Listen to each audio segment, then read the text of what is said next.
Good checklist. Hello. Hello, Forrest. Hello, everyone.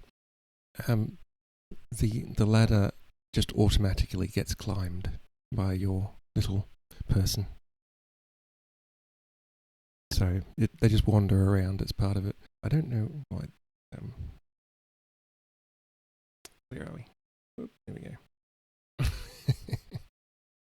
Okie dokie. I think I used to have the bottom of the image down there. Let me check. That could be it. That's the old chat. Here's the new chat. Okay. I hope the performance is okay.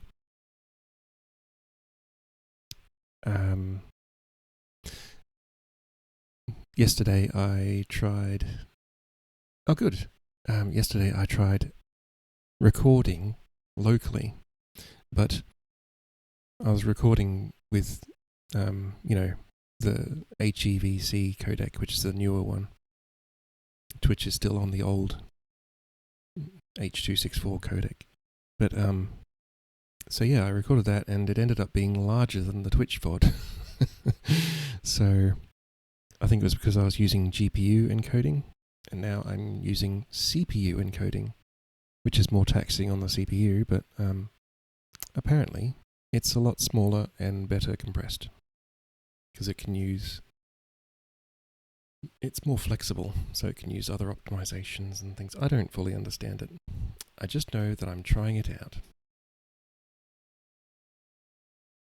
I don't know why the GPU encoding can't do all the fancy stuff, but whatever. Whatever. Right. Yes, reading. Well, it is 3 minutes to 9 here, and Aska still hasn't shown up. Although she did say she was a bit time blind yesterday.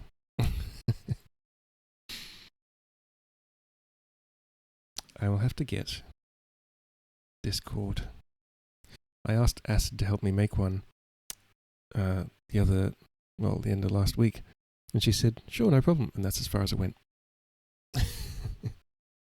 I know rendering a picture when I export it from Unreal Engine takes longer with GPU but has better quality. Quick renders are easier on CPU. Okay. Yeah, there was nothing wrong with the recording quality. It was great. It was just larger than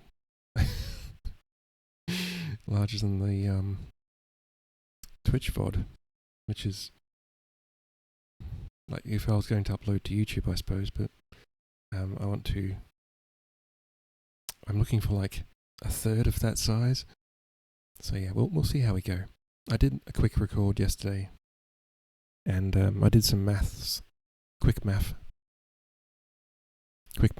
and yeah, it seemed okay. So I think we're all good. Yes. Okay, good.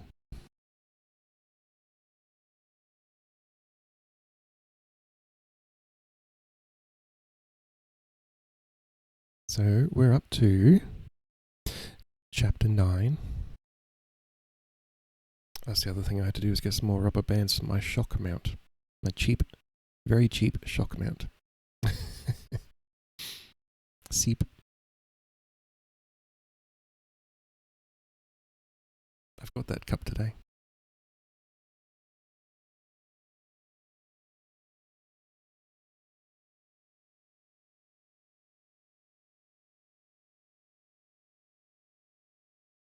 That's right. Takeo has yesterday Takeo practiced his tribe skills and was very successful.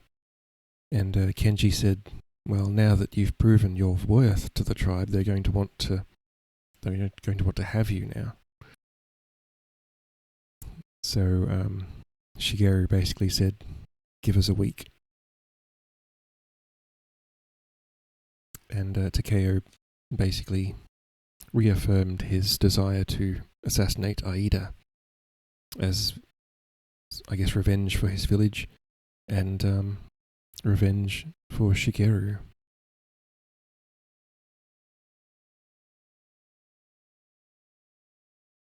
I'll read you the last paragraph of yesterday. It was an aim that I clung to single-mindedly. I gave no further thought to Kenji's statement that the tribe would claim me. I concentrated solely on Aida Sadamu, in his lair in Inuyama. I would get to him across the Nightingale Floor, and I would kill him. Even the thought of Kaede only served to intensify my resolve. I didn't need to be an Ichiro to work out that if Aida died before Kaide's marriage, she would be set free to marry me. So yeah, basically they're in a situation where if Aida dies, I won't say all their problems will go away, but probably the worst ones will.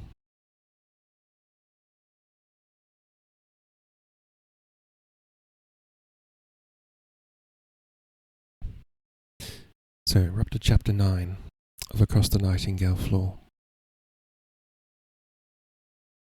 No Asuka? Oh well. Hi, Asuka from the VOD. We were roused early in the morning and were on the road a little after daybreak. The clearness of the day before had disappeared. The air was heavy and sticky. Clouds had formed in the night and rain threatened. People had been forbidden to gather in the streets, and the Tohan enforced the ruling with their swords, cutting down a night soil collector who dared to stop and stare at our procession, and beating to death an old woman who did not get out of the way in time.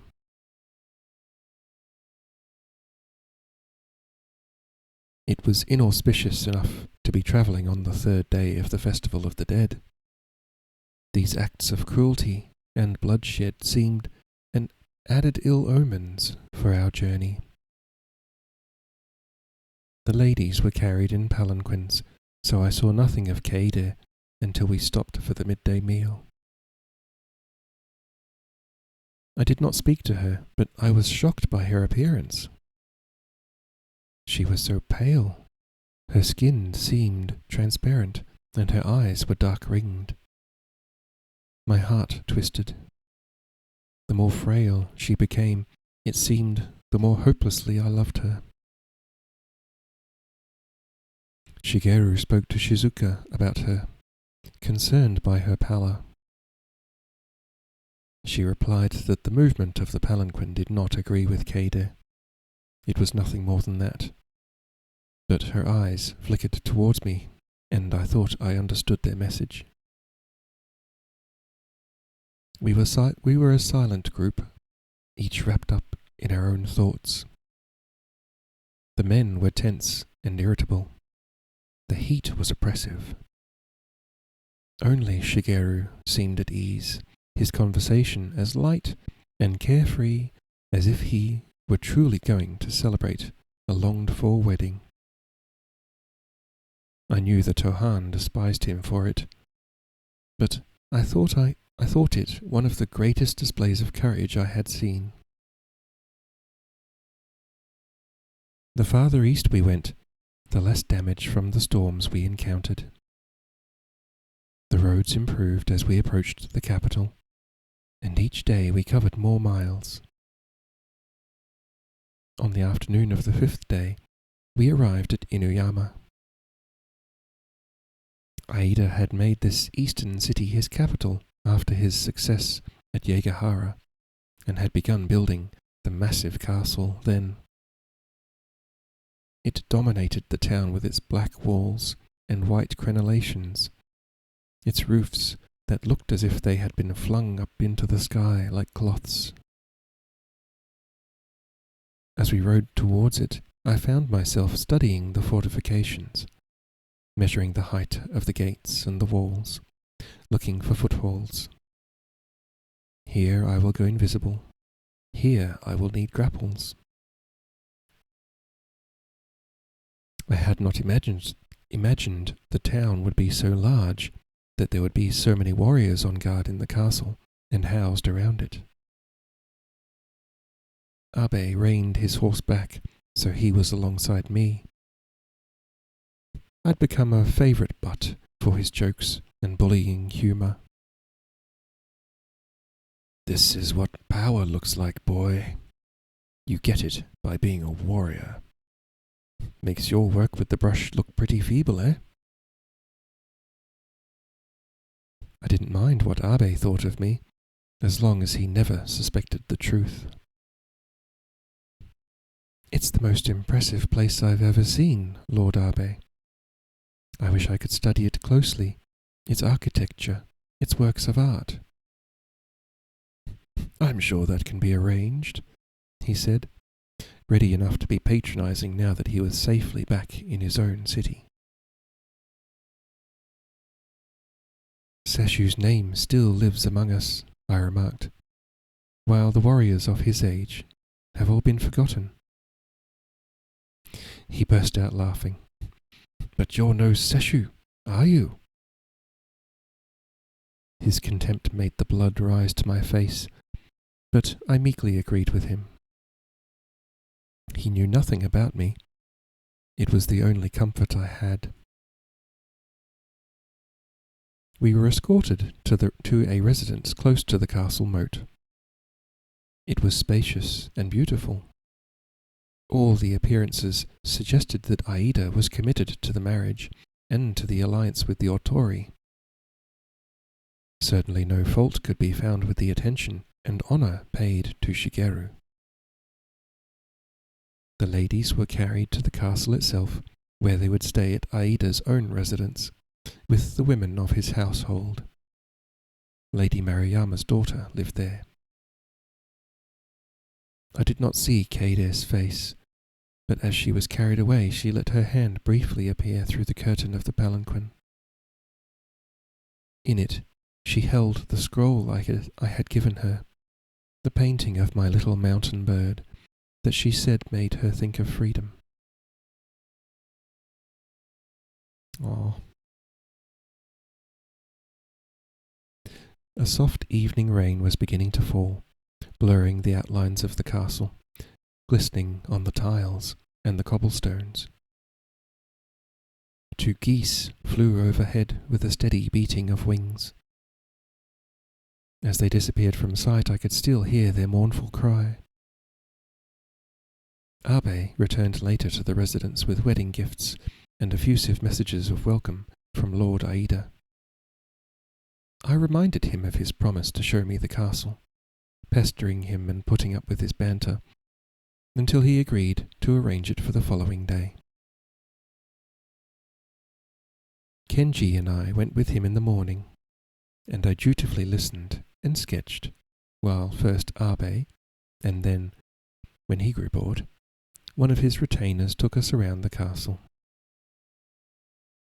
My hand drew trees, gardens, and views, while eye and brain absorbed the layout of the castle, the distance from the main gate to the second gate, the Diamond Gate they called it, from the Diamond Gate to the inner bailey, from the inner bailey to the residence.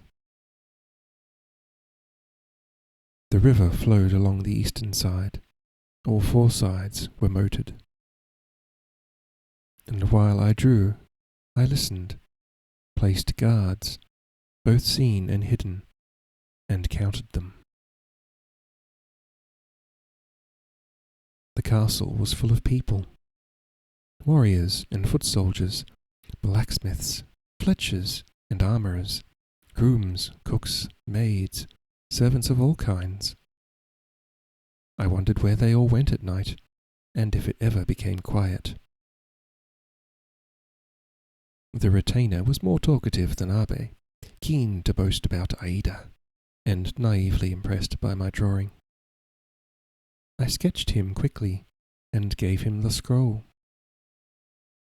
In those days, few portraits were made, and he held it as if it were a magic talisman. After that, he showed us more than he should have, including the hidden chambers where guards were always stationed, the false windows of the watchtowers, and the route the patrols took throughout the night. Kenji said very little, beyond criticizing my drawing and correcting a brush stroke now and then. I wondered if he was planning to come with me when I went into the castle at night. One moment I thought I could do nothing without his help. The next, I knew I wanted to be alone. We came, finally, to the central keep, and were taken inside, introduced to the captain of the guard, and allowed to climb the steep wooden steps to the highest floor. The massive pillars that held up the main tower were at least 70 feet in height. I imagined them as trees in the forest, how vast their canopy would be, how dense and dark their shade. The cross beams still held the twists they had grown with, as though they longed to spring upwards and be living trees again. I felt the castle's power, as though it were a sentient being, drawn up against me. From the top platform, under the curious eyes of the midday guards, we could see out over the whole city. To the north rose the mountains I had crossed with Shigeru, and beyond them the plain of Yegahara. To the southeast lay my birthplace, Mino. The air was misty and still, with hardly a breath of wind. Despite the heavy stone walls and the cool dark wood, it was stiflingly hot. The guards' faces shone with sweat, their armour heavy and uncomfortable. The southern windows of the main keep looked down onto the second, lower keep, which Aida had transformed into his residence. It was built above a huge fortification wall that rose almost directly by the moat, from the moat. Beyond the moat, on the eastern side, was a strip of marshland, about 100 yards or so in width, and then the river, flowing deep and strong, swollen by the storms. Above the fortification wall ran a row of small windows, but the doors of the residence were all on the western side. Gracefully sloping roofs covered the verandas and gave onto a small garden, surrounded by the walls of the second bailey. It would have been hidden from the eye at ground level, but here we could peer down into it as eagles might. On the opposite side of the northwest bailey housed the kitchens and other offices. My eyes kept going from one side of Aida's palace to the other. The western side was so beautiful, almost gentle. The eastern side brutal in its austerity and power, and the brutality was increased by the iron rings set in the walls below the lookout windows. These, the guards told us, were used to hang Aida's enemies from, the victims suffering deepening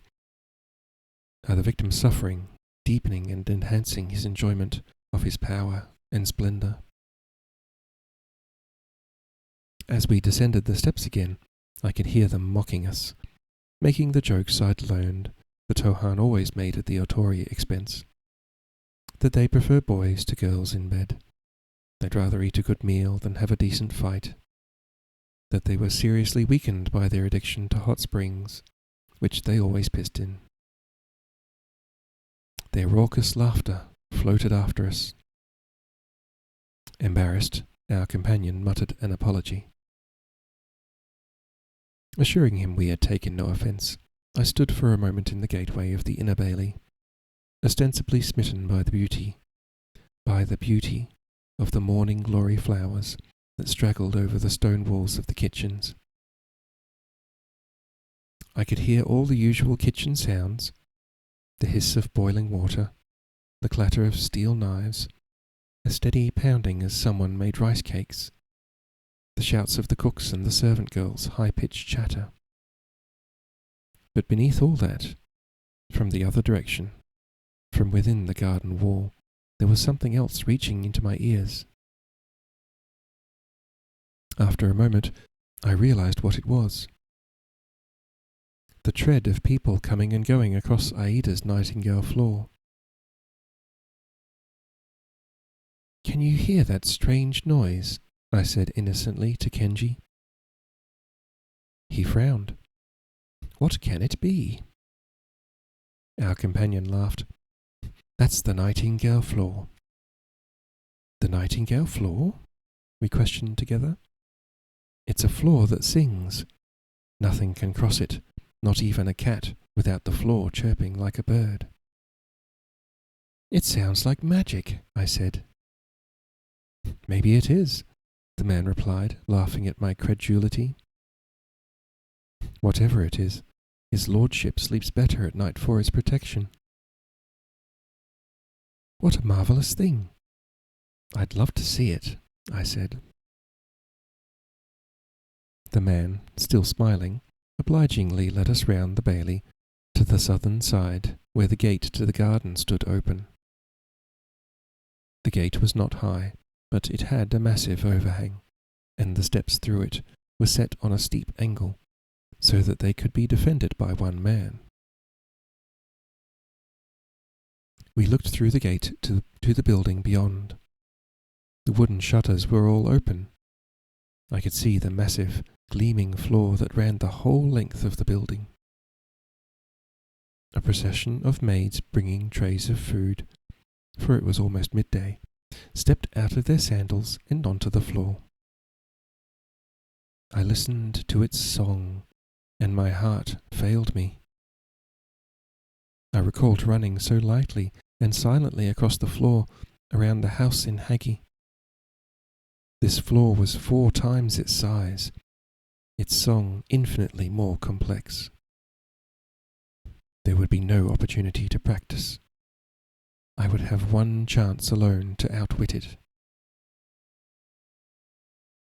I stayed as long as I plausibly could, exclaiming and admiring while trying to map every sound, and from time to time remembering that Kaede was somewhere within that building, straining my ears in vain to hear her voice.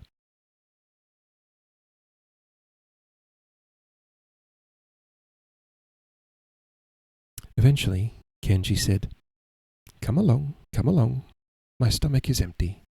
Lord Takeo will be able to see the floor again tomorrow, when he accompanies Lord Otori." "Do we come to the castle again tomorrow?" "Lord Otori will wait on Lord Aida in the afternoon," Kenji said. "Lord Takeo will of course accompany him." "How thrilling," I replied, but my heart was as heavy as a stone at the prospect.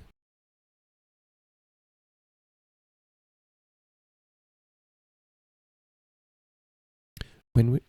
Pardon me. Hello, Askar.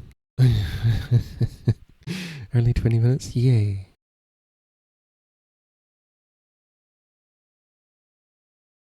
Every day, in every way, getting better and better. Well done. Improvement. That's good. I'm not mocking. I'm serious. Improvement's good. Yes, they've arrived in Inuyama, and they were having a tour of the castle, which didn't really need to be spelled out by the author. Like, it was a bit... It did drag on a little bit. Like, we're not going to remember the layout of the castle. Just give us a bit of a description later on when Takeo obviously at some point is going to try to cross the floor.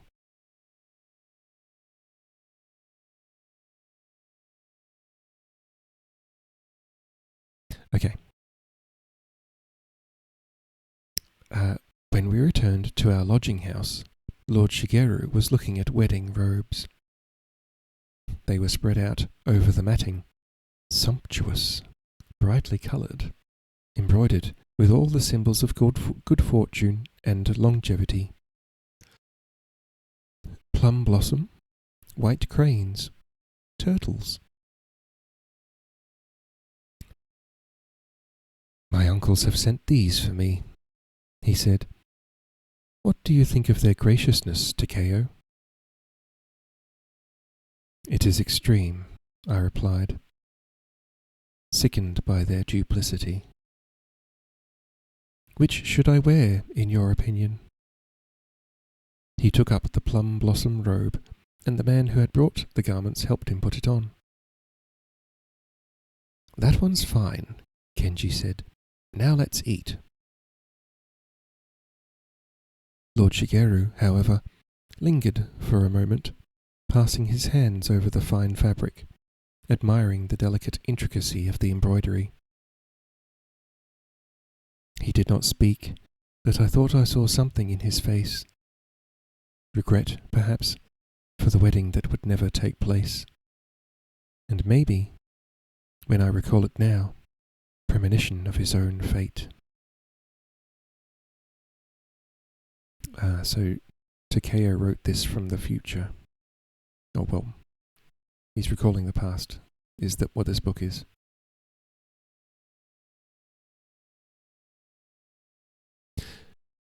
I will wear this one, he said, taking it off and handing it to the man. It is indeed becoming, the man murmured, but few men are as handsome as Lord Otori. Shigeru smiled his open-hearted smile, but made no other response. Nor did he speak much during the meal. We were all silent, too tense to speak of trivial matters, and too aware of possible spies to speak of anything else. I was tired, but restless. The afternoon heat kept me inside. Although the doors were all opened wide onto the garden, not a breath of air came into the rooms. I dozed, trying to recall the song of the Nightingale Floor. The sounds of the garden, the insects droning, the waterfall's splash washed over me, half waking me, making me think I was back in the house in Hagi. Towards evening, rain began to fall again, and it became a little cooler. Kenji and Shigeru were engrossed in a game of Go, Kenji being the black player. I must have fallen completely asleep, for I was awakened by a tap on the door, and heard one of the maids tell Kenji a messenger had come for him. He nodded, made his move, and got up to leave the room.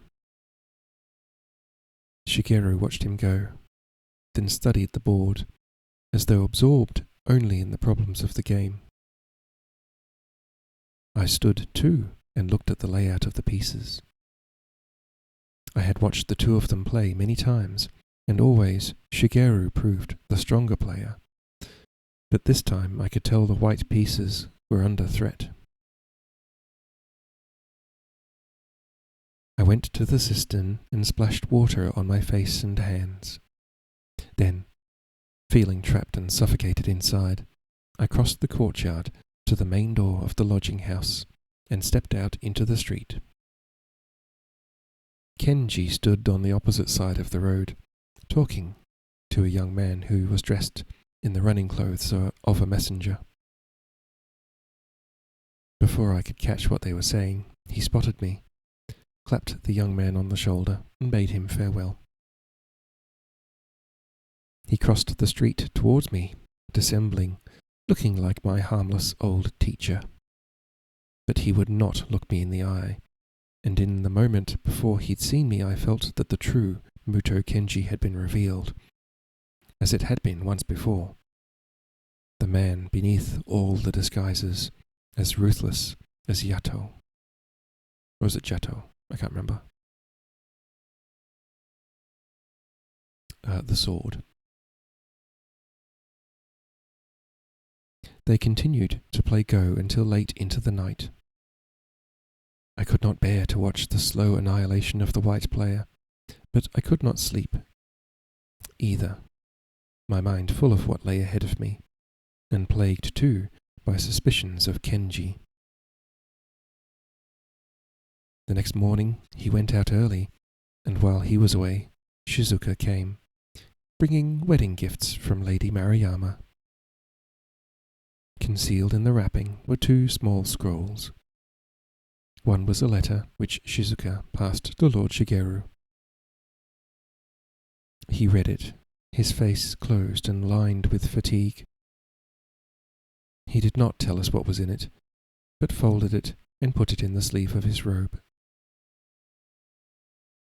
He took the other scroll and, after glancing at it, passed it to me.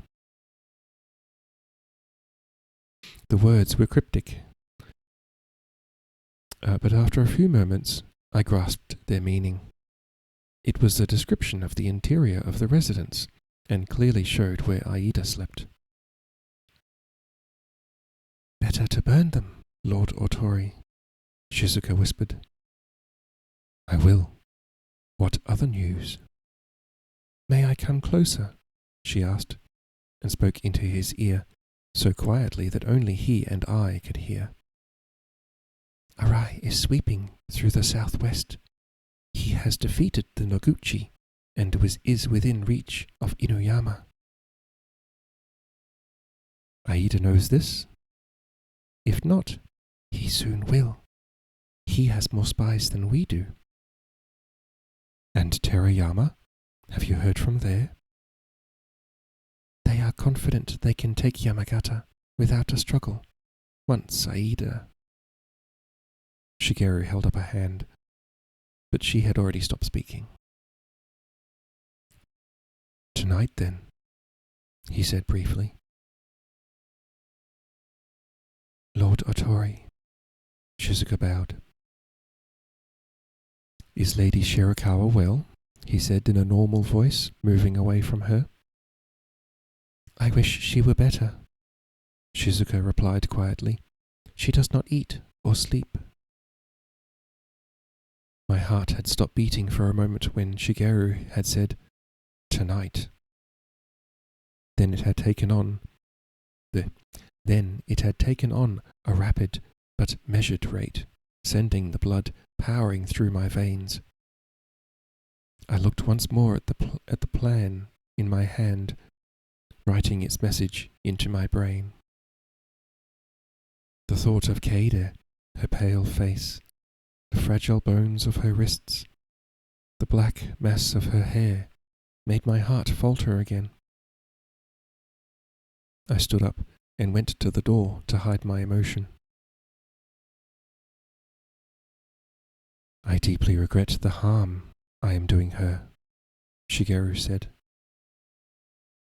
"She fears to bring harm to you," Shizuka replied, and added, in a low voice, "among all her other fears. I must return to her. I am afraid to leave her alone." "What do you mean?" I exclaimed, making them both look at me. Shizuka hesitated. "She often speaks of death," she said finally. I wanted to send some message to Kaede. I wanted to run to the castle and pluck her out of it, take her away somewhere where we would be safe. But I knew there was no such place, and never would be, until all this was over. I also wanted to ask Shizuka about Kenji, what he was up to, what the tribe had in mind. But maids came, bringing the midday meal, and there was no further opportunity to speak in private before she left.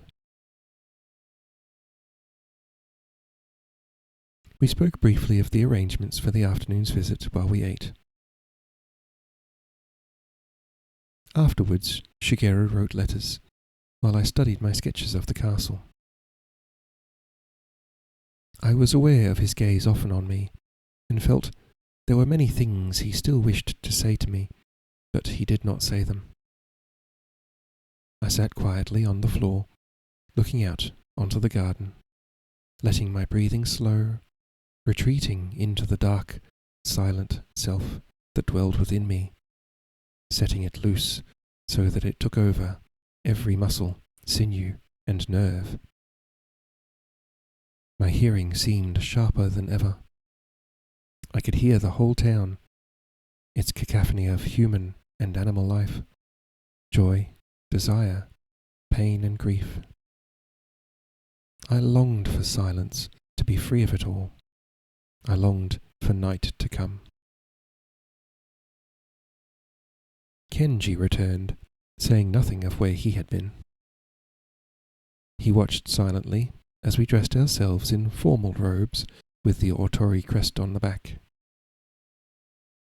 He spoke once to suggest that it might be wiser for me not to go to the castle, but Shigeru pointed out I would draw more attention to myself if I stayed behind. He did not add that I needed to see the castle one more time. I was also aware that I needed to see Aida again. The only image I had of him was of a terrifying figure I had seen in Mino a year ago. The black armour, the antlered helmet, the sword that had so nearly ended my life. So huge and powerful had this image become in my mind that to see him in the flesh, out of armour, was a shock. We rode with all 20 of the Otori men. They waited in the first bailey with the horses, while Shigeru and I went on with Abe. As we stepped out of our sandals onto the Nightingale floor, I held my breath, listening for the bird's song beneath my feet. The residence was dazzlingly decorated in the modern style, the paintings so exquisite that they almost distracted me from my dark purpose. They were not quiet and restrained like the seshus at Terayama, but gilded and flamboyant, full of life and power. In the antechamber where we waited for over half an hour, the doors and screens were decorated with cranes in snowy willow trees. Shigeru admired them, and, under Abe's sardonic eye, we spoke in low voices of painting and of the artist.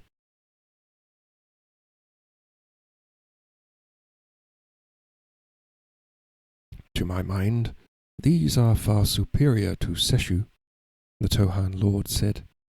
The colours are richer and brighter, and the scale is more ambitious. Shigeru murmured something that was neither agreement nor disagreement. I said nothing. A few moments later, an elderly man came in, bowed to the floor, and spoke to Abe.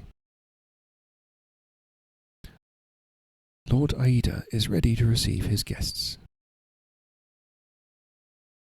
We rose and stepped out again onto the Nightingale floor, following Abe to the great hall. Here Lord Shigeru knelt at the entrance, and I imitated him. Abe gestured to us to step inside, where we knelt again, bowing right to the ground. I caught a glimpse of Aida Sadamu sitting at the far end of the hall on a raised platform. His cream and gold robes spread out around him, a red and gold fan in his right hand, a small black formal hat on his head.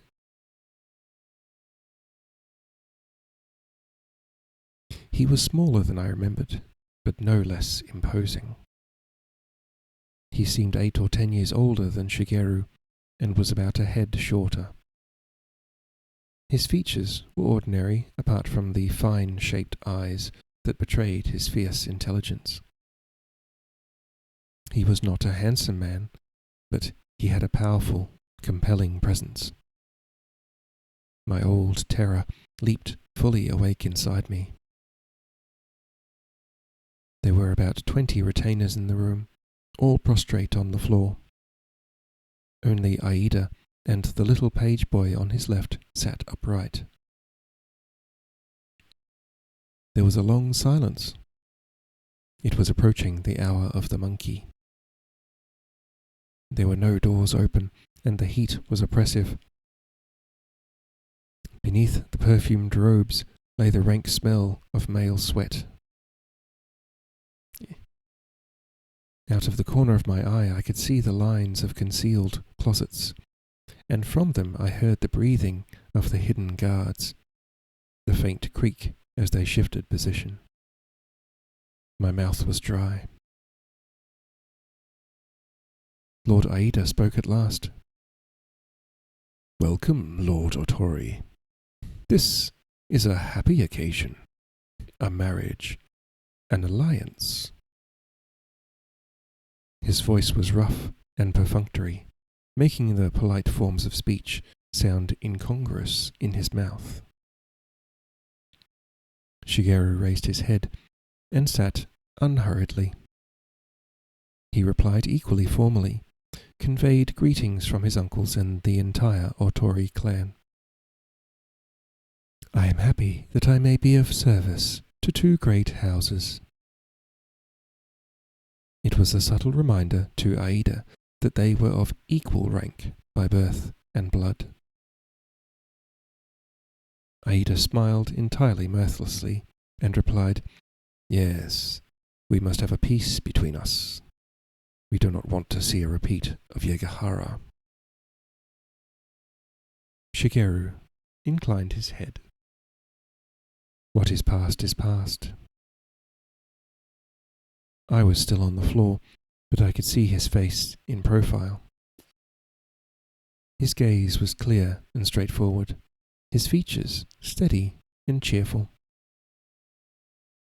No one would guess that he was anything other than what he appeared, a young bridegroom, grateful for the favour of an older lord. They spoke for a while, exchanging pleasantries. Then tea was brought and served to the two of them. "The young man is your adopted son, I hear," Aida said as the tea was poured. "He may drink with us." I had to sit up then, although I would have preferred not to. I bowed again to Aida and shuffled forward on my knees, willing my fingers not to tremble as I took the bowl. I could feel his gaze on me, but I did not dare meet his eyes, so I had no way of knowing if he recognized me as the boy who had burned his horse's flank and landed him on the ground in Mino. I studied the tea bowl. Its glaze was a gleaming iron grey, filled with red lights, such as I had never seen before. "He is a distant cousin of my late mother's," Lord Shigeru was explaining. "It was her desire that he be adopted into our family, and after her death I carried out her wishes." "His name?" Aida's eyes did not leave my face as he drank noisily from his bowl. "He has taken the name of Otori," Shigeru replied. "We call him Takeo." He did not say, "after my brother," but I felt Takeshi's name hang in the air, as though his ghost had drifted into the hall. Aida grunted. Despite the heat in the room, the atmosphere became chillier and more dangerous. I knew Shigeru was aware of it. I felt his body tense, though his face was still smiling. Beneath the pleasantries lay years of mutual dislike, compounded by the legacy of Yegahara, Aida's jealousy, and Shigeru's grief and his desire for revenge. I tried to become Takeo, the studious artist, introverted and clumsy, gazing in confusion at the ground. "He has been with you how long?" "About a year," Shigeru replied. "There is a certain family resemblance," Aida said.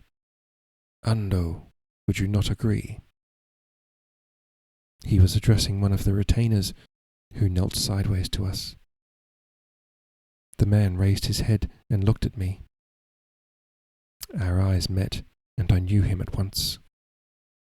I recognized the long, wolfish face with its high, pale brow and deep-set eyes.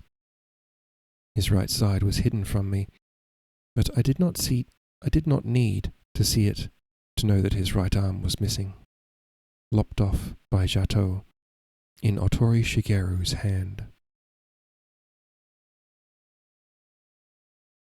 A very strong resemblance, the man, Ando, said. I thought that the first time I saw the young lord. He paused, and then added, in Hagi. I bowed humbly to him. Forgive me, Lord Ando. I did not think we had had the pleasure of meeting. No, we did not meet, he agreed. I merely saw you with Lord Otori, and thought how much you resembled the family. He is, after all, a relative, Shigeru said, sounding not in the least perturbed by these cat-and-mouse exchanges. I was no longer in any doubt. Aida and Ando knew exactly who I was. They knew it was Shigeru who had rescued me. I fully expected them to order our arrest immediately, or to have the guards kill us where we sat, among the tea utensils. Shigeru moved very slightly, and I knew he was prepared to leap to his feet, sword in hand, if it came to that. But he would not throw away the months of preparation lightly. The tension mounted in the room as the silence deepened. Aida's lips curved in a smile. I could sense the pleasure he took in the situation. He would not go for the kill yet. He would toy with us a little longer. There was nowhere we could escape to, deep in Tohan territory, constantly under watch with only 20 men. I had no doubt he planned to eliminate both of us, but he was going to savour the delight of having his old enemy in his power. He moved on to discuss the wedding. That's my jaw. Beneath the cursory politeness, I could hear contempt and jealousy. Lady Shirakawa has been a ward of Lord Noguchi, my oldest and most trusted ally. He said nothing of the Noguchi's defeat by Arai. Had he not heard it, or did he think we did not yet know? Lord Aida does me great honour, Shigeru replied. Well, it was time we made peace with the Otori. Aida paused for a while and then said, She's a beautiful girl. Her reputation has been unfortunate. I hope this does not alarm you. There was the slightest ripple from the retainers, not quite laughter, just an easing of facial muscles into knowing smiles. I believe her reputation is unwarranted, Shigeru replied evenly, and while I am here as Lord Aida's guest, I am in no way alarmed. Aida's smile had faded, and he was scowling. I guessed he was eaten up by jealousy. Politeness and his own self-esteem should have prevented him from what he said next, but they did not. There are rumours about you, he said bluntly. Shigeru raised his eyebrows, saying nothing. A long-standing attachment. A secret marriage. Aida began to bluster. Lord Aida astonishes me, Shigeru replied coolly. I am not young. It is natural I should have known many women. Aida regained control of himself and grunted a reply, but his eyes burned with malevolence. We were dismissed with perfunctory courtesy, Aida saying no more than, "I look forward to our meeting in 3 days' time at the marriage ceremony." When we rejoined the men, they were tense and bad-tempered, having had to put up with the taunts and threats of the Tohan. Neither Shigeru nor I said anything as we rode down the stepped street and through the first gate. I was absorbed in memorizing as much as I could of the castle layout, and my heart was smouldering with hatred and rage against Aida. I would kill him, for revenge for the past, for his insolent treatment of Lord Otori, and because if I did not kill him that night, he would kill us both. "Hello, Everest. How you doing?" Soon.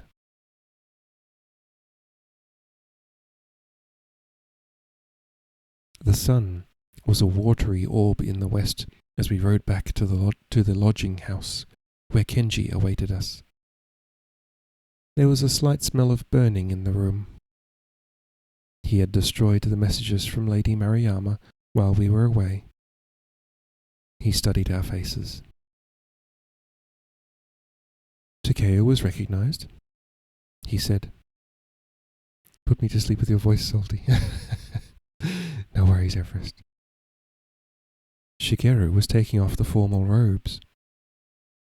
"I need a bath," he said, and smiled as if releasing himself a little from the iron self-control he had been exerting. "Can we speak freely, Takeo?" From the kitchens came the sounds of the servants preparing the evening meal. Steps crossed the walkway from time to time, but the garden was empty. I could hear the guards at the main gate. I heard a girl approach them with bowls of rice and soup. "If we whisper," I replied. "We must speak quickly. Come close, Kenji." Yes, he was recognized. Aida is full of suspicions and fears. He will strike at any moment. Kenji said, "I'll take him away at once. I can hide him within the city." "No," I said. "Tonight I go to the castle." "It will be our only chance," Shigeru whispered. "We must strike first." Kenji looked at each of us. He sighed deeply. "Then I will come with you." "You've been a good friend to me," Shigeru said quietly. "You do not have to risk your life." "It's not for you, Shigeru. It's to keep an eye on Takeo," Kenji replied. To me he said, "You'd better look at the walls and the moat again before curfew. I'll walk down with you. Bring your drawing materials. There will be an interesting play of light on the water." I gathered my things together and we left, but at the door, just before he stepped outside, Kenji surprised me by turning again to Shigeru and bowing deeply. "Lord Otori," he said. I thought he was being ironic. Only later did I realize it was a farewell. I made no farewells beyond the usual bow, which Shigeru acknowledged. The evening light from the garden was behind him, and I could not see his face. The cloud cover had thickened. It was damp, but not raining. A little cooler now the sun had set, but still heavy and muggy. The streets were filled with people taking advantage of the hour between sunset and curfew. They kept bumping into me, making me anxious and uneasy. I saw spies and assassins everywhere. The meeting with Aida had unnerved me, turning me once again into Tomasu, into the terrified boy who had fled from the ruins of Mino. Did I really think I could climb into Inuyama Castle and assassinate the powerful lord I had just seen, who knew I was one of the hidden? the only one from my village to escape him before? I might pretend to be Lord Otori Takeo, or Kikuta, one of the tribe, but the truth was I was neither. I was one of the hidden, one of the hunted. We walked westwards along the southern side of the castle. As it grew dark, I was thankful that there would be no moon and no stars. Torches flared from the castle gate, and the shops were lit by candles and oil lamps. There was a smell of sesame and soy, rice wine, and grilling fish. I miss rice wine. Stay focused.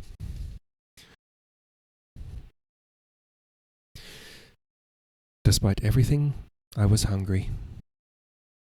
I thought to stop and buy something, but Kenji suggested going a little farther. The street became darker and emptier.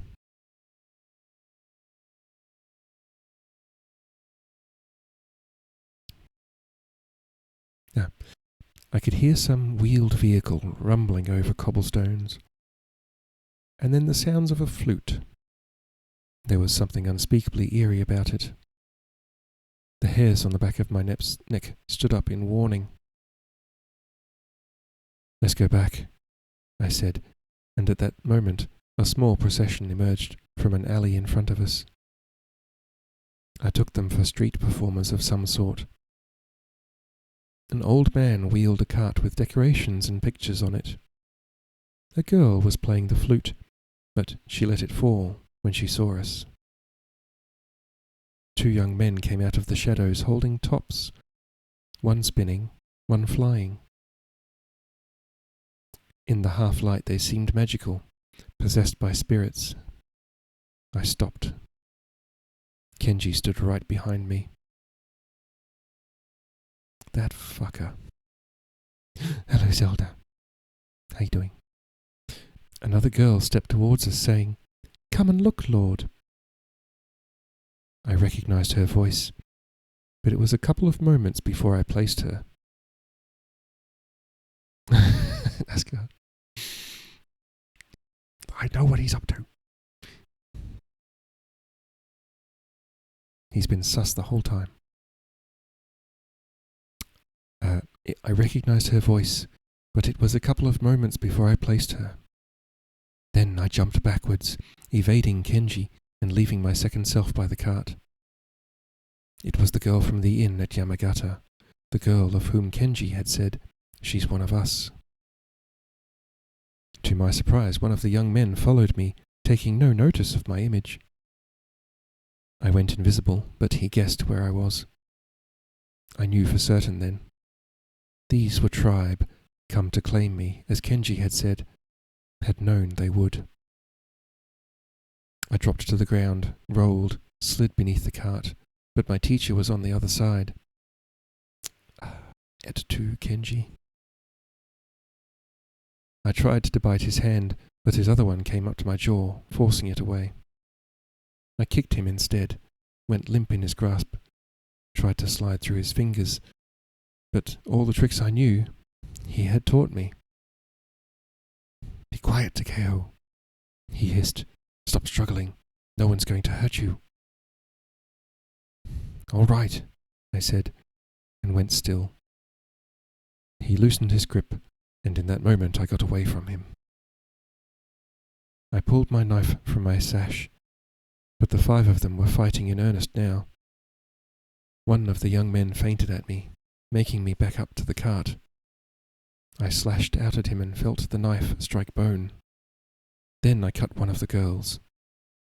The other one had gone invisible, and I felt her drop like a monkey from the top of the cart, her legs around my shoulders, one hand over my mouth, the other at my neck. I knew, of course, the place she was going for, and twisted violently, losing my balance. The man I'd cut got my wrist, and I felt it bend backwards until I lost the grip on my knife. The girl and I fell together on the ground. Her hands were still at my throat. Just before I lost consciousness, I clearly saw Shigeru sitting in the room, waiting for us to return. I tried to scream in outrage at the enormity of the betrayal, but my mouth was covered, and even my ears could hear nothing. End of chapter 9.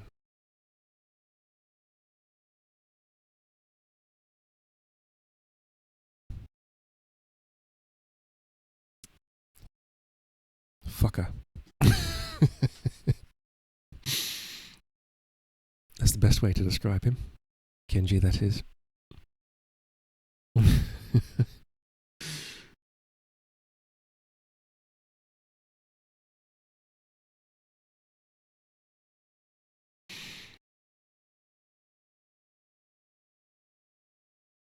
All right. Just over an hour. Chapter 10. We go back to Keide's point of view for a bit, as a treat. It was early evening, on the third day after her arrival at Inuyama. Since the moment the swaying palanquin had carried her into the castle, Keide's spirits had fallen lower and lower. Even more than Noguchi, Inuyama was oppressive and full of terror. The women of the household were subdued and grief-stricken, still mourning their lady Aida's wife, who had died in the early summer.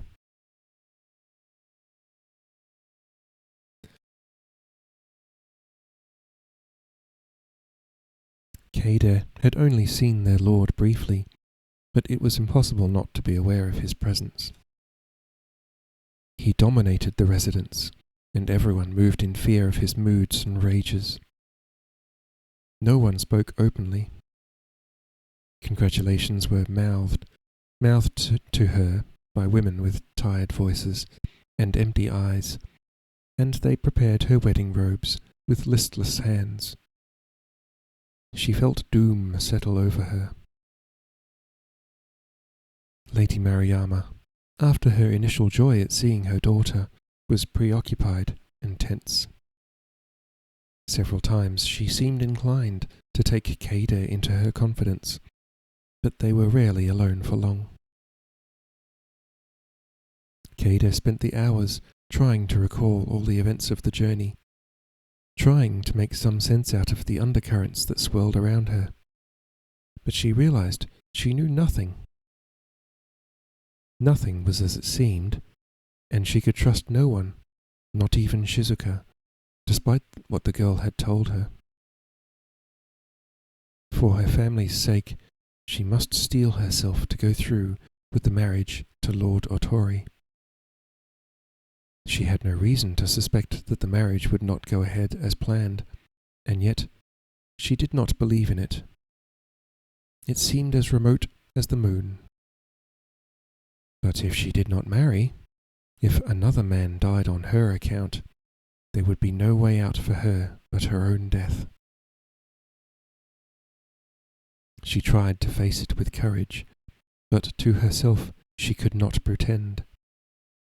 She was 15 years old. She did not want to die. She wanted to live and be with Takeo.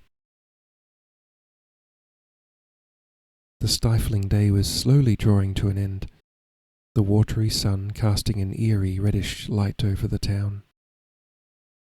Keide was weary and restless, longing to divest herself of the layers of robes she wore, longing for the coolness and dark of night, yet dreading the next day and the next. "The Otori lords came to the castle today, didn't they?" she said, trying to keep the emotion out of her voice. "Yes, Lord Aida received them." Shizuka hesitated. Keide felt her eyes on her and was aware of her pity. Shizuka said quietly, "Lady..." She went no further. "What is it?"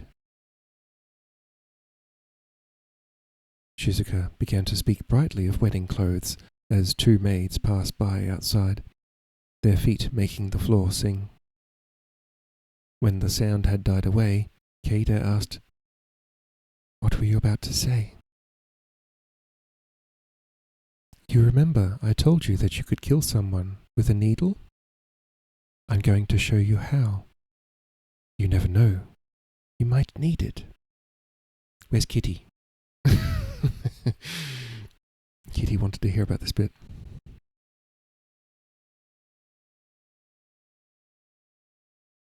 She took out what looked like an ordinary needle, but when Keida held it, she realized it was stronger and heavier.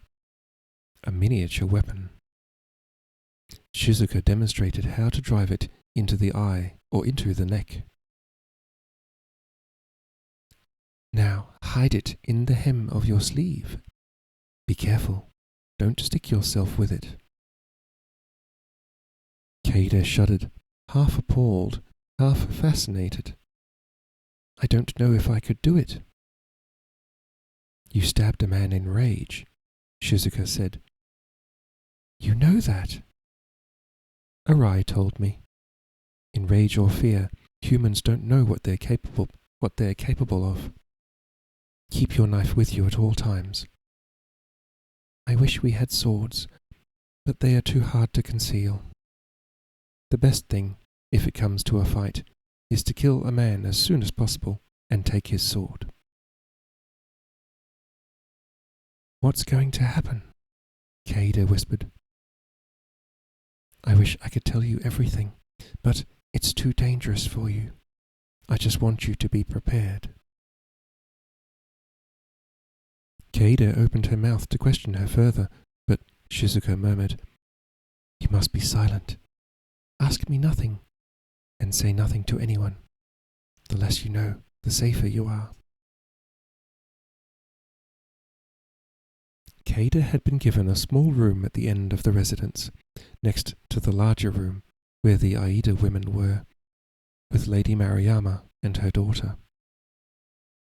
Both rooms opened onto the garden that lay along the southern side of the residence, and she could hear the splash of water and slight movement of the trees. All night, Keida was aware of Shizuka's wakefulness. Once she sat and saw the girl, cross-legged in the doorway, barely visible against the starless sky. Owls hooted in the dark hours, and at dawn, from the river came the cries of waterfowl. It began to rain. She dozed off listening to them, and was woken by the strident calls of crows. Mood. The rain had stopped, and it was already hot. Shizuka was dressed. When she saw Keida was awake, she knelt beside her and whispered, "Lady, I have to try to speak to Lord Otori. Will you please get up and write a letter to him? A poem or something. I need a pretext to visit him again." "What's happened?" Keida said, alarmed by the girl's drawn face. "I don't know. Last night I was expecting something. It didn't happen. I have to go and find out why." "Kenji, that fucker." In a louder voice she said, "I will prepare ink, but my lady must not be so impatient. You have all day to write suitable poems." What shall I write?" Keida whispered. "I don't know how to write poetry. I never learned."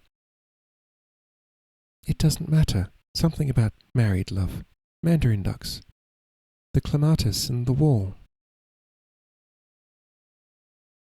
Keida could almost have believed Shizuka was joking, except that the girl's demeanor was deathly serious. "Help me dress," she said imperiously. "Yes, I know it is early, but stop complaining. I must write at once to Lord Otori."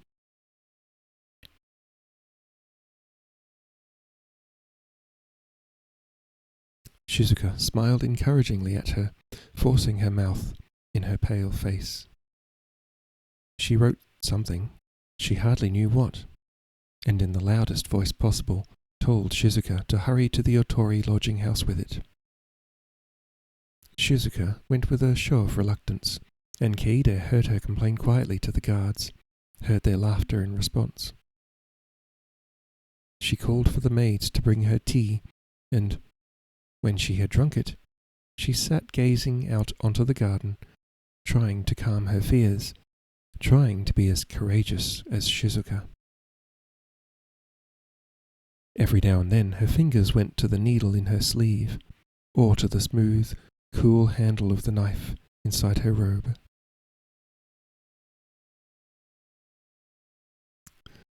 Everest, you just found out you're exactly 11,110 days old today.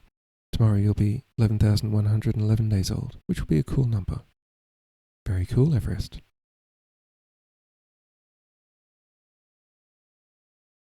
She thought of how Lady Maruyama and Shizuka had taught her to fight. What were they anticipating? She had felt herself a pawn in the game being played around her, that at least they had tried to prepare her, and they had given her weapons. Shizuka was back within the hour, bringing a letter in return from Lord Otori, a poem written with lightness and skill. Kaede gazed at it. What does it mean? It's just an excuse. He had to write something in return. Is Lord Otori well? She asked formally. Yes, indeed, and waiting with all his heart for you. Tell me the truth, Kaede whispered. She looked at Shizuka's face, saw the hesitation in her eyes. Lord Takeo, he's dead? We don't know. Shizuka sighed deeply. I must tell you, he has disappeared with Kenji. Lord Otori believes the tribe has taken him. What does that mean? She felt the tea she had drunk earlier move in her stomach, and thought for a moment she would vomit. Let us walk in the garden while it's still cool, Shizuka said calmly. Kaede stood and thought she would faint. She felt drops of sweat form, cold and clammy on her brow. Shizuka held her under the elbow and led her onto the veranda, knelt in front of her and helped her feet into her sandals. As they walked slowly down the path among the trees and shrubs, the babble of water from the stream covered their voices. Shizuka whispered quickly and urgently into Kaede's ear. Last night there was to be an attempt on Aida's life. Arai is barely 30 miles away with a huge army. The warrior monks at Terayama are poised to take the town of Yamagata. The Tohan could be overthrown. What does it have to do with Lord Takeo? He was to be the assassin. He was to climb into the castle last night, but the tribe took him. Takeo, the assassin? Kaede felt like laughing at such an unlikely idea. Then she remembered the darkness that he retreated to, how he always hid his deftness. She realized she hardly knew what lay beneath the surface, yet she had known that there was something more. She took a deep breath, trying to steady herself. Who are the tribe? Takeo's father was of the tribe, and he was born with unusual talents.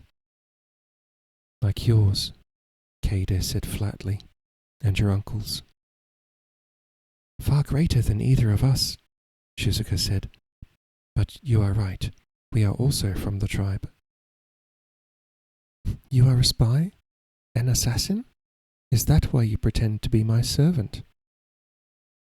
I don't pretend to be your friend, Shizuka replied swiftly. I've told you before that you can trust me. Indeed, Arai himself entrusted you to my care. How can I believe that when I've been told so many lies? Kaede said, and felt the corners of her eyes grow hot. I am telling you the truth now, Shizuka said, somber.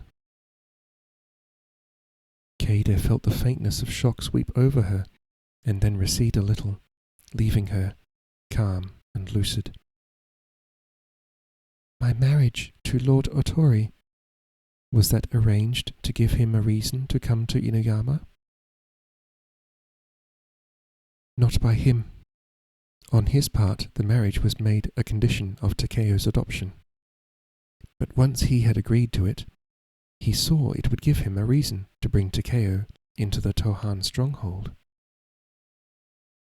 Shizuka paused and then said, very quietly, Aida and the Otori lords may use the marriage to you as a cover for Shigeru's death. This is partly why I was sent to you, to protect you both. My reputation will always be useful, she said bitterly, made all too aware of the power men had over her, and how they used it regardless. The faintness came over her again. You must sit for a while, Shizuka said. The shrubs had given way to a more open garden, with a view over the moat and the river to the mountains beyond. A pavilion had been built across the stream, placed to catch every faint trace of breeze. They made their way to it, stepping carefully across the rocks. Cushions had been prepared on the floor, and here they sat down. The flowing water gave a sense of coolness, and kingfishers and swallows swooped through the pavilion with sudden flashes of colour. In the pools beyond, lotus flowers lifted their purple-pink blooms, and a few deep blue irises still flowered at the water's edge, their petals almost the same colour as the cushions. What does it mean to be taken by the tribe? Kaede asked, her fingers restlessly rubbing the fabric beneath her. The family Takeo belongs to, the Kikuta, thought the assassination attempt would fail. They did not want to lose him, so they stepped in to prevent it. My uncle played a role in this. And you? No, I was of the opinion that the attempt should be made. I thought Takeo had every chance of succeeding, and no revolt against the Tohan will happen while Aida lives. I can't believe I'm hearing this, Kaede thought. I'm caught up in such treachery. She speaks of Aida's murder as lightly as if he were a peasant or an outcast. If anyone heard us, we would be tortured to death. Despite the growing heat, she shivered. What will they do with him? He will become one of them, and his life will become a secret to us and everyone. So I will never see him again, she thought.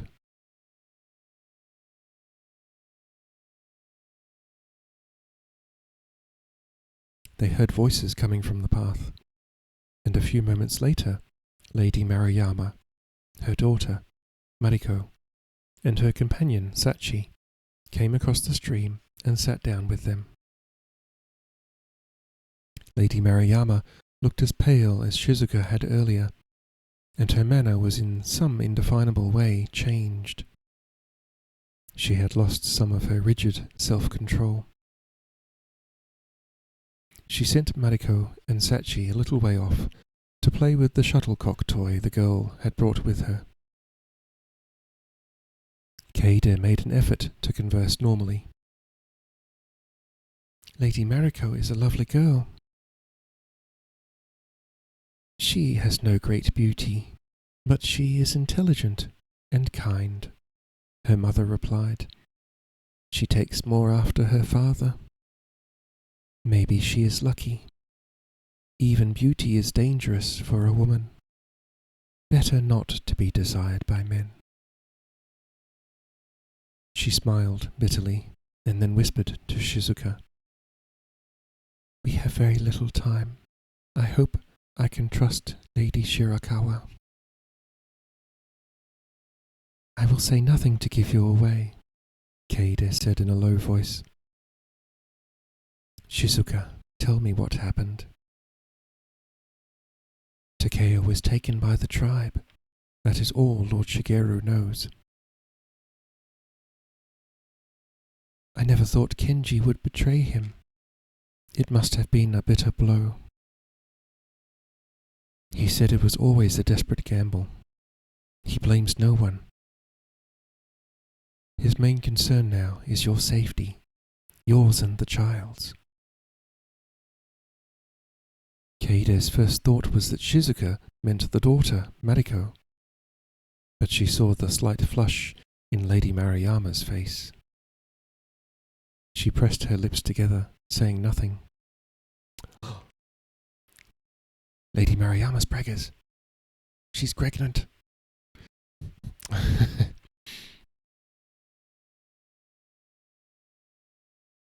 "What should we do? Should we try to flee?" Lady Maruyama was twisting the sleeve of her robe with white fingers. "You must do nothing that would arouse Aida's suspicions." "Shigeru will not flee?" The lady's voice was reed thin. "I suggested it, but he says he will not. He is too closely watched, and besides he feels he can only survive by showing no fear. He must act as though he has perfect trust in the Tohan and the proposed alliance." "He will go through with the marriage?" Her voice rose. "He will act as though that is his intention," Shizuka said carefully. "We must also act the same if we want to save his life." "Aida has sent messages to me pressing me to accept him," Lady Maruyama said. "I have always refused him for Shigeru's sake." She stared, distraught, into Shizuka's face. "Lady," Shizuka said, "don't speak of these things. Be patient. Be brave. All we can do is wait. We must pretend nothing is out of the ordinary has happened, and we must prepare for Lady Kaide's wedding." "They will use it as a pretext to kill him," Lady Maruyama said. "She is so beautiful and so deadly." "I don't want to cause any man's death," Kaede cried, "least of all Lord Otori's." Her eyes filled with tears suddenly, and she looked away. "What a shame you cannot marry Lord Aida and bring death to him," Lady Maruyama exclaimed.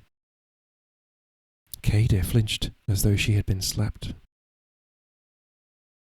"Forgive me," Lady Maruyama whispered. "I am not myself. I have hardly slept. I am mad with fear. For him, for my daughter, for myself, for our child. You do not deserve my rudeness. You have been caught up in our affairs through no fault of your own. I hope you will not think too badly of me." She took Kaide's hand and pressed it. "If my daughter and I die, you are my heir. I entrust my land and my people to you. Take care of them well." She looked away across the river, her eyes bright with tears. "If it is the only way to save his life, he must marry you. But then they will kill him anyway." At the end of the garden, steps had been cut in the fortification down to the moat, where 2 pleasure boats lay moored. There was a gate across the steps, which Kaede guessed would be closed at nightfall, but which now stood open. The moat and the river could be seen through it. 2 guards sat lazily by the wall, looking stupefied by the heat. "It will be cool today out on the water," Lady Mariama said. "The boatmen might be bought." "I would not advise it, lady," Shizuka said urgently. "If you try to escape, you will arouse Aida's suspicions. Our best chance is to placate him until Arai is closer." "Arai will not approach Inuyama while Aida lives," Lady Mariama said. "He will not commit himself to a siege. We have always considered this castle impregnable. It can only fall from within." She glanced again from the water to the keep. "It traps us," she said. "It holds us in its grip. Yet I must get away." "Don't attempt anything rash," Shizuka pleaded. Mariko came back, complaining it was too hot to play. She was followed by Sachi. "I will take her inside," Lady Mariama said. "She has lessons after all." Her voice tailed away, and tears sprang in her eyes. "My poor child," she said. "My poor children." She clasped her hands across her belly. "Come, lady," Sachi said. "You must lie down." Kaede felt tears of sympathy in her own eyes. The stones of the keep and the walls around her seemed to press in on her. The cricket's shrill was intense and brain-numbing. The heat seemed to reverberate from the ground. Lady Mariama was right, she thought. They were all trapped, and there was no way of escaping. "Do you wish to return to the house?" Shizuka asked her. Let's stay here a little longer." It occurred to Kaede that there was one more thing she had to talk about.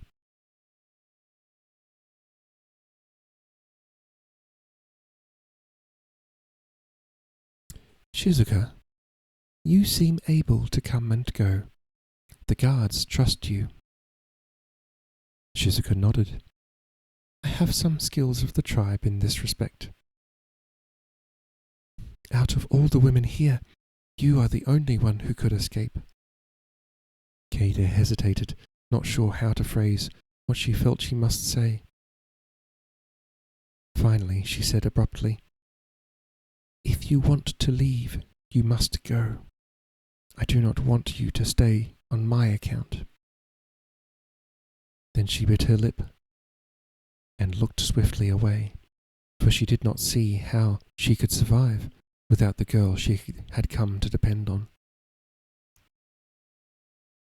"We are safest if none of us tries to leave," Shizuka whispered.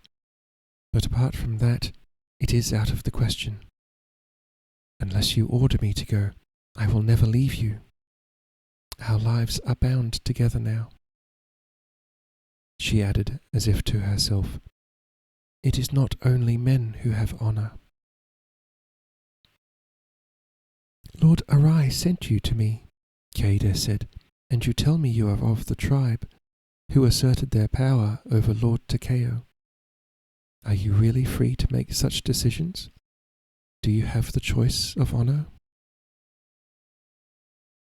"For someone who was taught nothing, Lady Shirakawa knows a great deal," Shizuka said, smiling, and for a moment Kaede felt her heart lighten. She stayed by the water most of the day, eating only a little. The ladies of the household came to join her for a few hours, and they spoke of the beauty of the garden and the wedding arrangements. One of them had been to Hagi, and she described the city with admiration, telling Kaede some of the legends of the Otori clan, whispering of their ancient feud with the Tohan. They all expressed their joy that Keide was to put an end to this feud, and told her how delighted Lord Aida was with the alliance. Not knowing how to reply, and aware of the treachery beneath the wedding plans, Keide sought refuge in shyness, smiled until her face ached, but hardly spoke. She glanced away and saw Lord Aida in person crossing the garden, in the direction of the pavilion, accompanied by 3 or 4 of his retainers. The ladies immediately fell silent. Keide called to Shizuka, "I think I'll go inside. My head aches."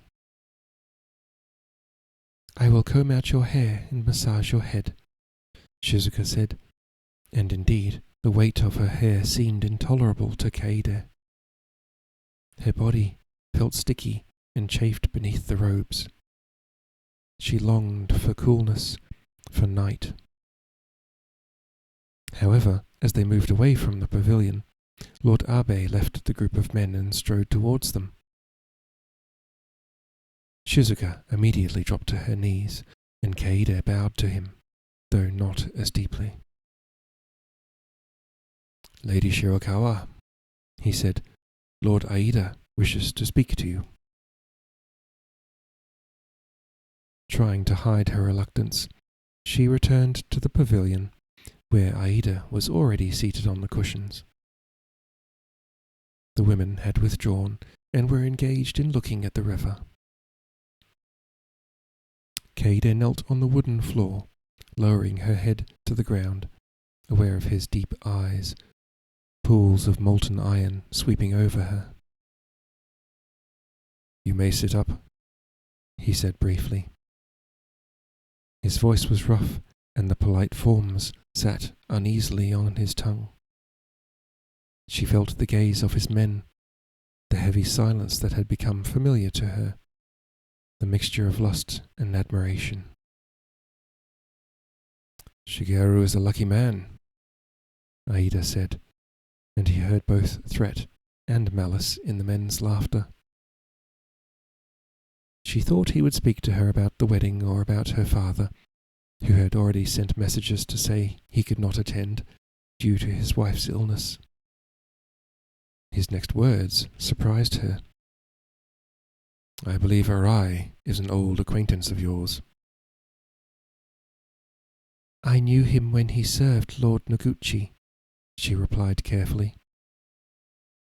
"It was on your account that Noguchi exiled him," Aida said. "He made a grave mistake, and he's paid for it severely.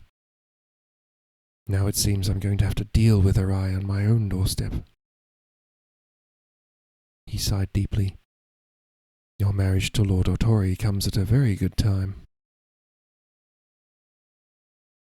Keide thought, "I am an ignorant girl, brought up by the Noguchi, loyal and stupid. I know nothing of the intrigues of the clans."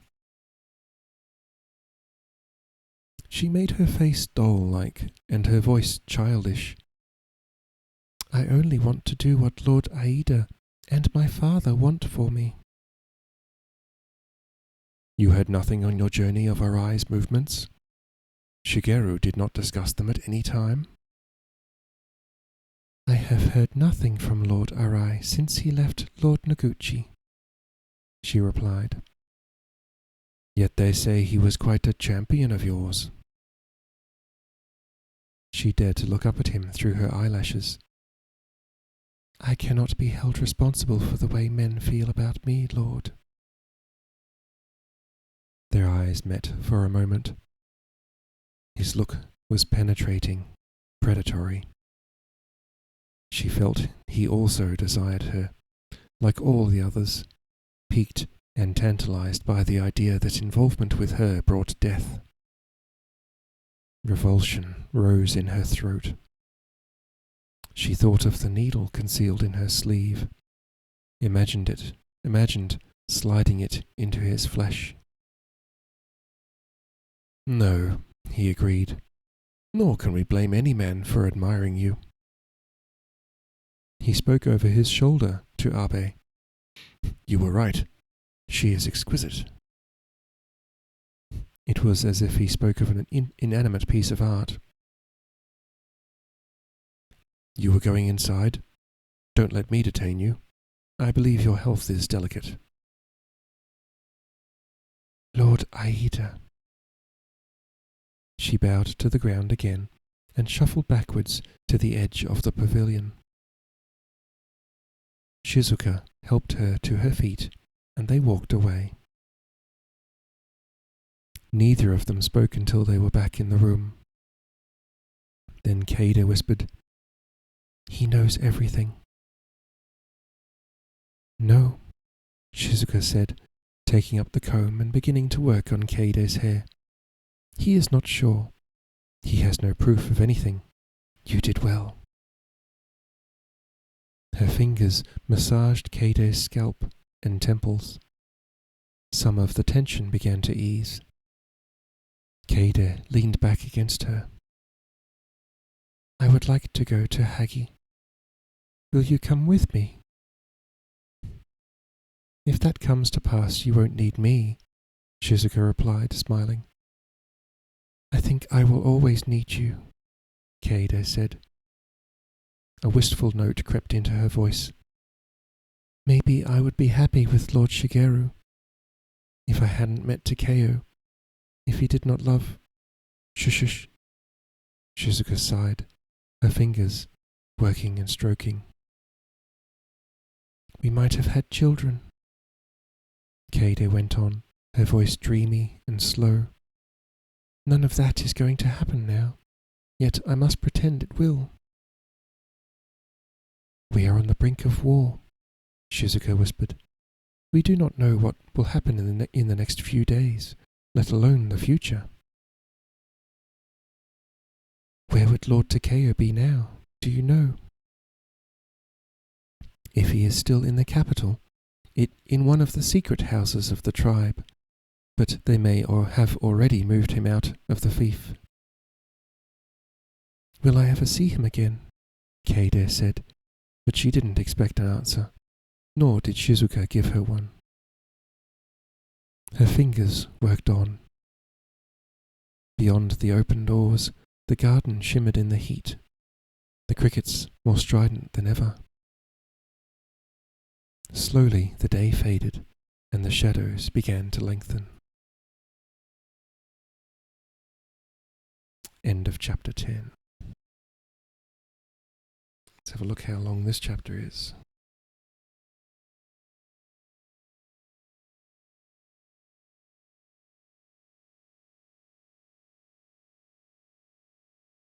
It's a long chapter. Oh, Jesus. It's practically the rest of the book.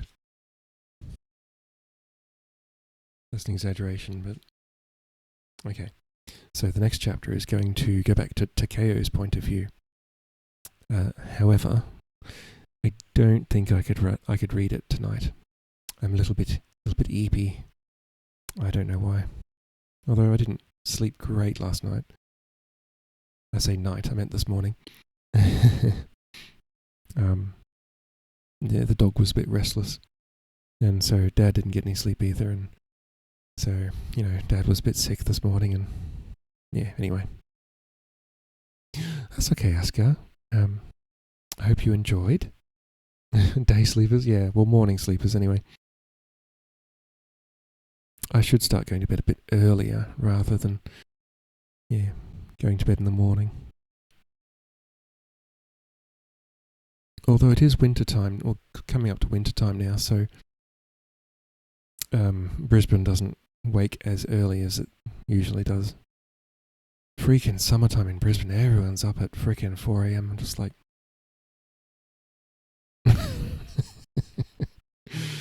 want to move to somewhere that wakes up later.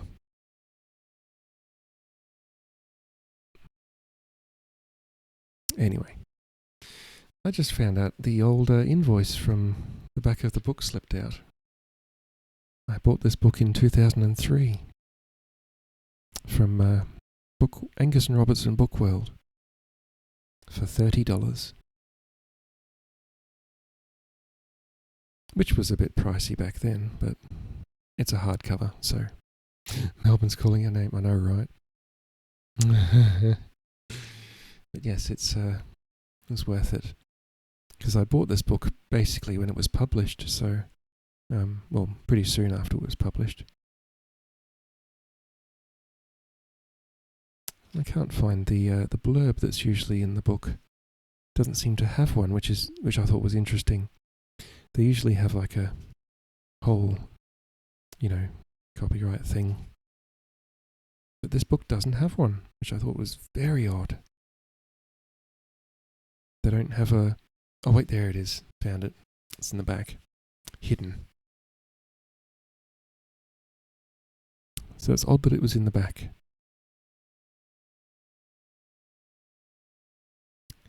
(2002). There you go.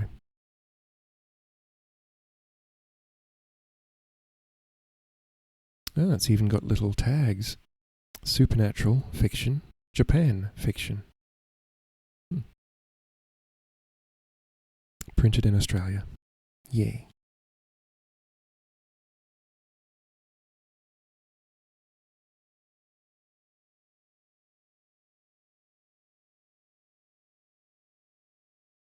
What chapter did I say we're up to? I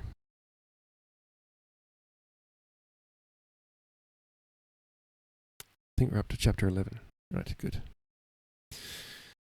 Okay. Oh, there we go. Right, so. Yep, good. Okay.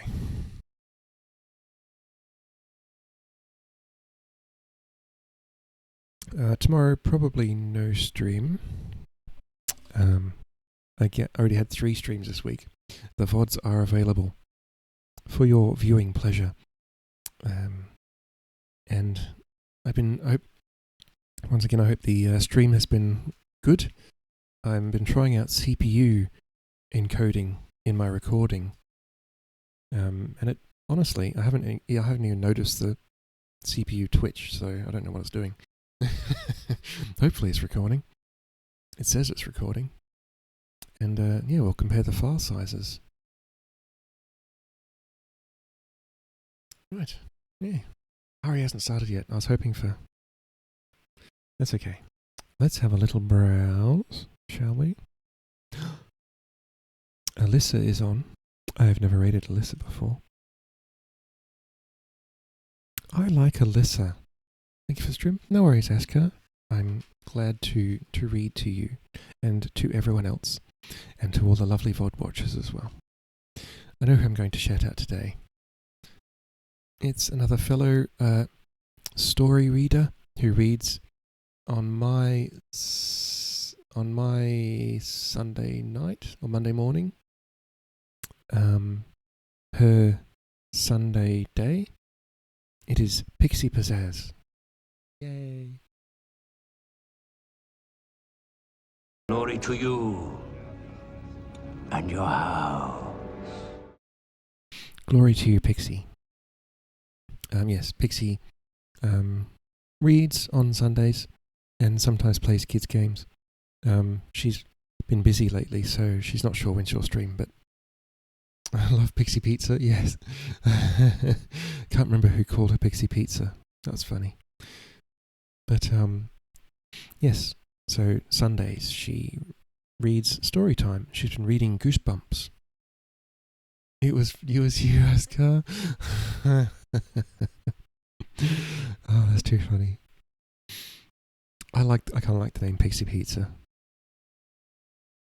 It makes me think of pizza. Which reminds me, I bought mushrooms and I bought some tomatoes, which were insanely expensive. They were like $12 a kilo. I'm just like, oh. So I bought like 2 tomatoes. It's like, but I wanted the tomatoes to make a good pizza because tomatoes have been absolute crap recently, and these look like decent ones. Can be smart, but has many dumbs. I know that feeling.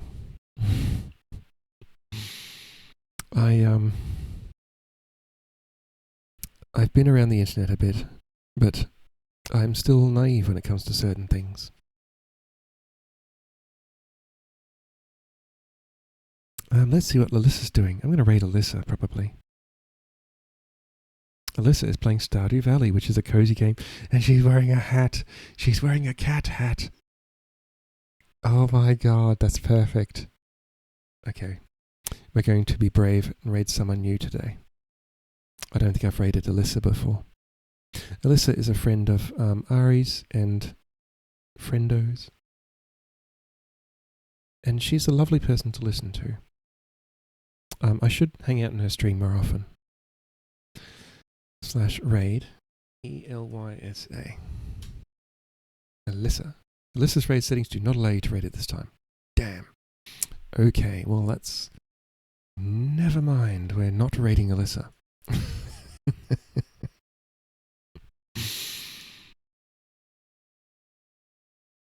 Okay, let's torn it.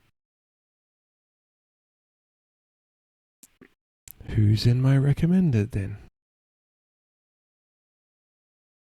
Recommended music? No. Creative? Oh. Can I search tag? I may end up just ending the stream at this point. Come on. Reading. No results found. I should be on that. Oh no, that's the wrong one. Let's try again. That's better. There we are. I'm in the reading tag, which is good.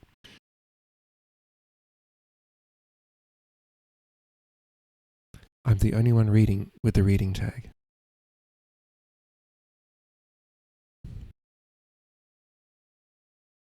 I'm on the edge of just ending stream. Who have we got?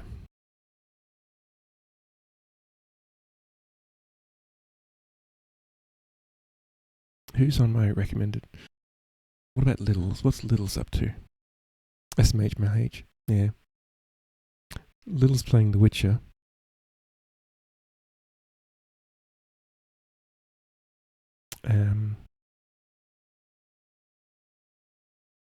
What's Code Channel up to?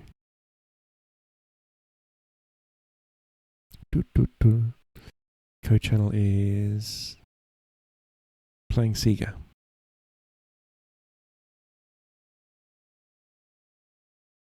Why won't Alyssa let me raid?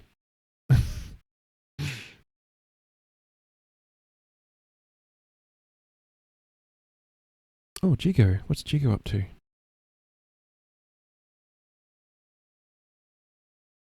Jigo has a nice voice. Yeah, we're going to raid Jigo. I don't care what Jigo's up to. We're going to raid him. Oh, nearly typed /raid in Jigo's channel then. That would have been awkward. Jigo kun o inu. Jigo kun no inu. Jigo kun no inu. Okay. We're raiding Jigo. Let's copy the raid command before I hit that. Right. Raid's been created. We're raiding Jigo. Please join me, friends, for the raid. Jiggly Mouse, join the raid. I've got 2 people. That's okay. That's fine. You don't have to... You don't have to join Jigo's stream or whatever. Just raid. That'd be nice. Alrighty. Thank you, everyone.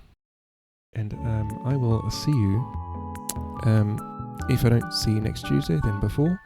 But next Tuesday is when next Tuesday and Wednesday, 9 PM Australian Eastern Standard Time is when I read. And I will definitely see you then, if not before.